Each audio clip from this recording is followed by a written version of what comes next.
Alright, here goes nothing. I was going to tell the story today about Chloe's delivery. It was Wednesday morning when I woke up. I wasn't feeling too great, and Jesse left for work. I decided to go take a bath, hoping that that would make me feel better. When I was in the bathtub, I was having cramps, and they weren't getting any better. Not that they were too bad, they just kind of felt like period cramps.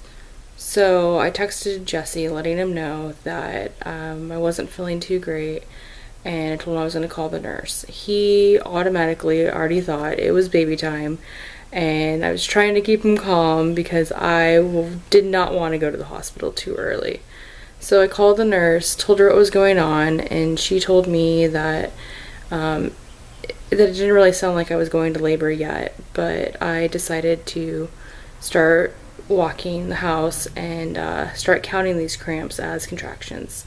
So during this time, I was keeping Jesse updated, and he decided to come home because he was about an hour away. And during this hour, I counted 16 contractions, which were the cramps. So I gathered all our stuff and had it ready at the door, and not too much longer, Jesse was home.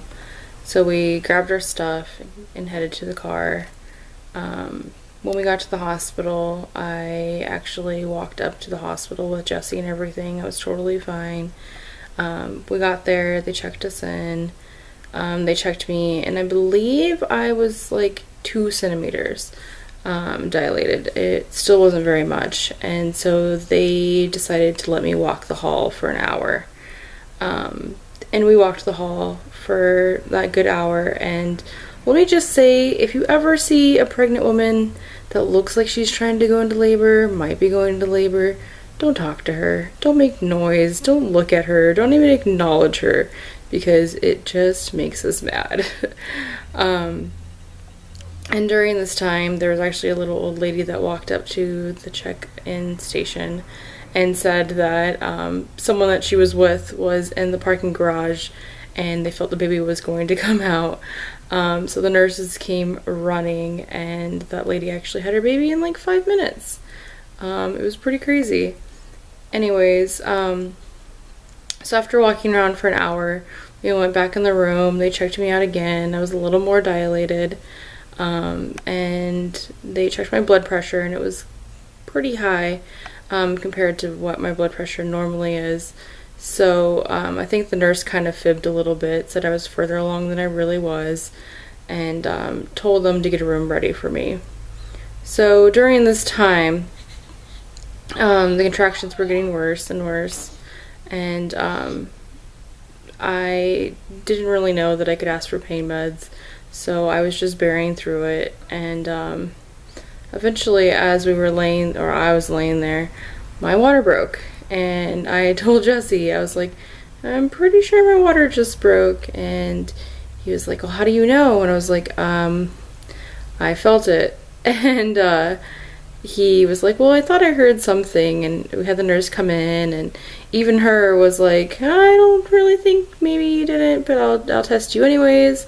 And what happened was I was actually, grossly enough, kind of laying in it, and after I moved, she saw the water and was like, oh, yep, it definitely broke.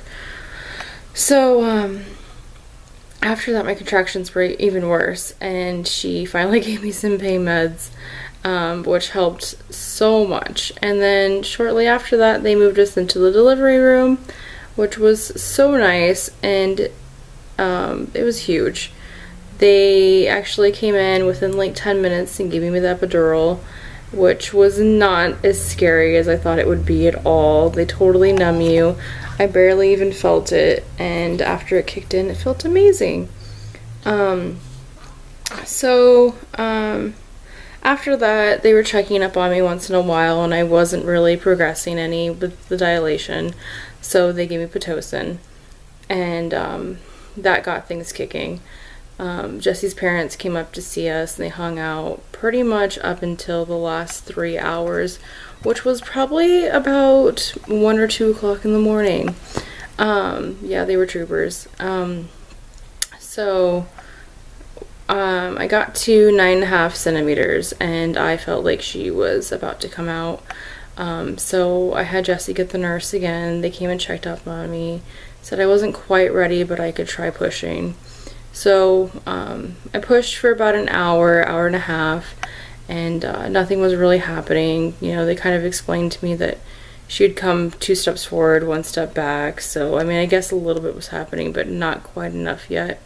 So they asked me if I wanted to keep pushing or if I wanted to take a break, and we decided to let me take a break.